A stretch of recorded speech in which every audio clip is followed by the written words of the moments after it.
Alright, hi guys, welcome back to my channel. So today I'm going to be talking about how I prepare for an exam.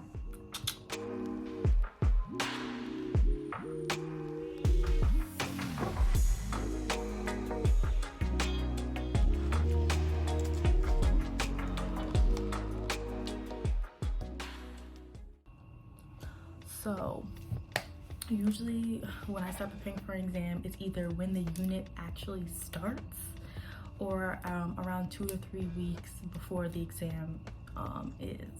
I try to, like, the minimum is literally like that 2-week mark is literally the minimum that I would give myself to start studying for an exam, because if I start studying like past that, it's going to be one of those like cramming situations, because these units or these classes are usually pretty big and I don't feel like cramming. Like, I promise you, like, every day will be like, oh my god, I gotta do this, oh my god, I still have so much to do. Like, you just don't want to push yourself to that point. I sure as heck don't, because I know there's gonna be days where I'm like, oh my god, I'm tired, like I think I did enough today, even though you didn't like fully do what you wanted to do today, but you're just so done that you push it to the next day. But you want to have the freedom to do that, so it's best to start before that 2-week mark. But if you can't for whatever reason, or you just whatever, that 2 weeks is literally like that minimum. So I usually break these weeks down into certain sections. So week 1 and week 2 are usually just gathering information. How do I do that? Usually the first thing I start with is like our resource materials, like external school materials that like my teacher has like provided for me. So I have had the luxury of having lecture videos before actual lecture that you kind of don't have to watch, but you should probably watch before you go to lecture. And I try to take notes on at least 1 to 2 of those videos, like while I'm learning or while that section of the unit has started. There's usually about 4 to 5 videos. I don't get to all of them if I'm being honest, but I try to, like, when I am provided with that information, I try to at least do 1 to 2 videos and fully take notes on them. And sure, there might be slides and notes already prepared that she's giving you, but I personally just like something physical and like something that's visual that I can see and feel in my hands, because my computer has so much going on, my iPad has so much going on, my phone has so much going on that I just need easy access. I don't want to wait for things to load. I just want to be like, oh my god, yeah, I took notes on that, where's that paper at? Grab. Like, that's all I need. So I try to take notes on those lecture videos, and then I'm also provided with lab videos, and I always get to every lab video and take note on every lab video. Lab is just easier. It's easier than lecture material. Lecture is like when you're learning stuff down to the atom. Okay, it's not something physical, while lab is something that you see and you need to memorize and then connect to logically from what you're learning in lecture. And it's just easier for me to get those notes for lab. I also have a lab manual that like has physical images, so I can do it at the same time. Another thing that I do this when I actually go to class or I actually go to lab. So in lecture and in lab, I don't take notes. I don't sit there and try to pay attention to everything she says. I sit there and I try to absorb the information, because usually I've looked at the lecture videos before class. Not always, if I'm being honest, but we get busy. But if I've looked at the lecture video before class, I try to sit in class and think about what I've learned from the video and try to connect it to what she's saying, make sure I recognize those words that she's using and the terms that I'm hearing. Now, if I don't recognize these things, that's when I start jotting down, okay, that's a term I don't know. What system is that? I need to learn about this. Oh, I don't know a lot about that. She's saying this is important, so let me jot this down. So when I'm in lab and when I'm in lecture, I try to keep like a honed in mind for things I don't know and things I don't understand and things I feel like I need to have a better understanding of. So usually for those first 2 weeks, that's what I'm doing. I'm trying to just set myself up for the last week, which is review. On top of this, most of the time, in that last week, my teacher does start another section even before the test, even though the test will be literally the next week, and it's a 2-part test. She does usually do 1 to 2 sections extra, so I still have to take in that essential information and mix it in with my review. When I review, at this point, if I haven't already, which usually I have, but if things happen, if I haven't already, I get that list of notes, that stuff that I don't understand or I don't know, or I just feel like I need a better understanding of. I start looking up YouTube videos and going back over quizzes that I took, and I start reviewing them. So YouTube videos, I just find something that's quick and simple and straight to the point, or sometimes I look at stuff that's longer and I take notes again on things that I don't understand, and I usually try to do that within the first 2 to 3 days of that week. And I still just jogging down essential information that I'm gonna need to know. And then usually when I'm done doing that, I just go back over everything, starting all the way from the first section of the unit. I start there and I keep going because I don't want to miss any information. Usually everything that you learn is going to be on the test in some form or another, even if it might be, small or just one question. Everything that you learn in each unit is always connected, especially as a nursing student. Everything is one big language, one big logical understanding. So it's very important that you start from the beginning, even though you're like, okay, I already learned that stuff. Okay, we're here, I need to learn this right now. Start from the beginning. Make sure you refresh your mind of the easy things that you've already learned and you've already studied, and just jog your memory. Continue to jog your memory, because if you don't, you'll be like, oh man, what was the name of that thing? I can't remember. Like, you don't want to have to be doing that on the test. And my test, I only get 2 minutes per question, so yeah, they got timers and everything. You do not want to have to be questioning things. You want to know your answer, and you want to know it quick, and you want to feel like those 2 minutes are way too long. Sorry if you guys hear vacuuming, they're cleaning outside, but let's focus. So yeah, after those 2-3 days, I start back from the first section of the unit and I just push through all of it. And it doesn't take me as long because I already know this information and I've already solidified it. And if I haven't, I did that in the first 2 to 3 days of the information that I didn't know, terms I didn't understand, or things I needed a better understanding of. So it's kind of more cohesive. And I get all the way into the last section. And usually, like I said, you're still learning something while you're still doing this review. And I hit that last, usually because teachers are a little bit lenient in that area, because they know that they assigned this section last and the test is literally the next week after. So usually they make it a bonus question, or there isn't much about it on the test, but it will be on the next test.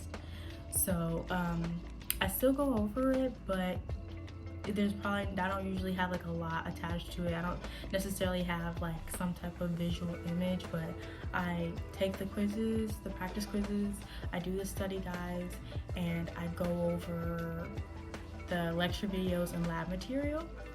Another thing that I do while I'm doing exam prep, especially in the last 2 weeks of this exam review, I have the luxury of being provided with going to open lab.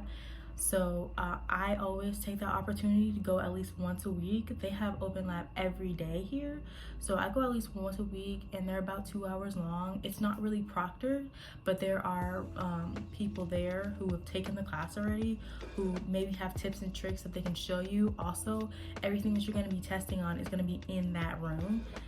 All the physical things, maybe there's a mannequin and things like that. You could see all this X, Y, and Z. You want to be able to go, and if you can go see anything that's going to be on the test, you want to go and go look at that, because you might have learned it one way, but in the test it'll be different. For example, on the last unit we were working on the brain. I know what the brain looks like. The pictures that were provided for me in my lab manual and what I saw in my lab videos, were different from what was actually in the lab room, the lab testing room. So the purpose of that is because they want you to be able to recognize these figures or you know, these structures in any form, in any picture. It doesn't matter what it looks like, if it's upside down, if it's turned to the left, superior view, inferior view, it doesn't matter. They want you to always be able to recognize it, and that's what the purpose of them having different images is.